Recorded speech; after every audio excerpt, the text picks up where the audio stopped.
Hey guys, welcome back to the channel. My name is Jared, and in this episode we are going to be building this. Let's get to it.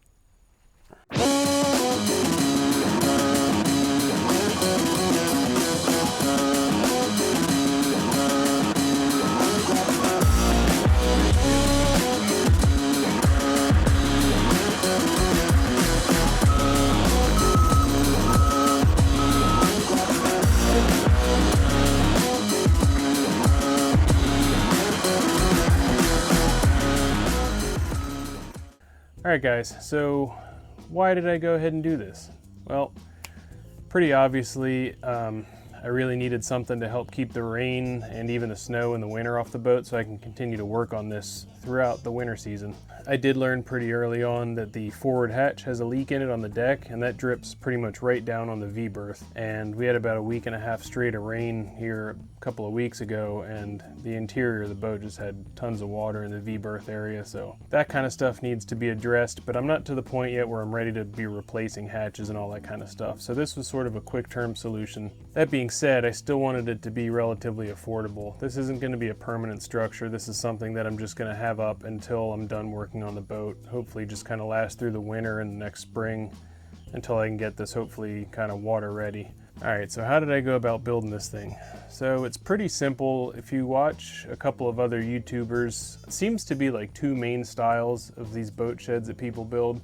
One like this, and then the other one I call the Gothic Arch. I didn't want to go that route mostly because they end up being taller than they really need to be for the width. So there's probably different ways you could do it, but I think they're better suited for sailboats because the peaks end up being much higher, and with the keel being off the ground so high, I think they just lend themselves better to sailboats. I didn't quite need as much height here, so I think this is going to work well for my application. So what I did is basically cut plywood gussets for both the side corners where the rafters attached to the posts, and then plywood gussets up here at the ridge. And then I did go back and then add in these 2x additional kind of like collar ties, I'll call them, just to provide some additional stiffness in the kind of ridge area.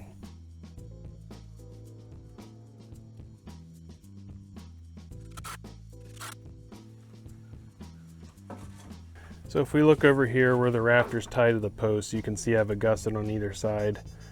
And then up here at the ridge, we have another plywood gusset, one on either side. I had to do a sandwich. I actually originally started out with it on one side, which was dumb. They were way too flimsy that way, so I ended up doubling them up on either side. So I started out by assembling basically the rafters with the gusset at the top.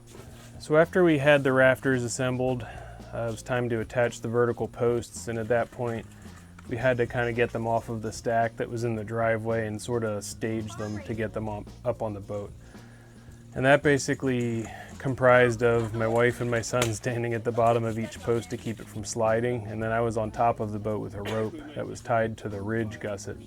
And then I would take the rope and just kind of pull it up until it stood up. Not gonna lie, I may throw some clips in at the end because this did not go as smoothly as I had originally planned, but once we kind of got the system figured out, pretty straightforward. So with not too much time, we were able to get all of these standing up, and I basically kind of built it as we went. So I added the horizontal spacers, I'll call them, at the bottom, the ridge, and also the horizontal spacers that are sort of at the top of the walls. So I basically marked the 6-foot layout on those so I could guarantee that the spacing was even all the way to the top. So after we kind of got the whole structure assembled, at that point it's basically time to put on the tarp. So I bought a 20x30 tarp that's this sort of plasticky reinforced material. I'm hoping that that reinforcement kind of helps with the longevity of it, but I did want something that was clear-ish or opaque.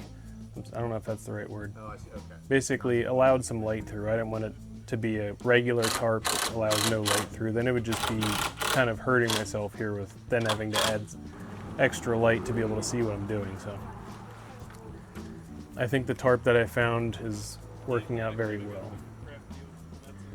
I will say the more people you can find, the better this process is going to go. So when it came to putting the tarp on, We had 4 of us, me, my wife, and 2 good friends of ours that helped us sort of unroll and kind of pull and stretch everything as I was up on top of the boat screwing everything down.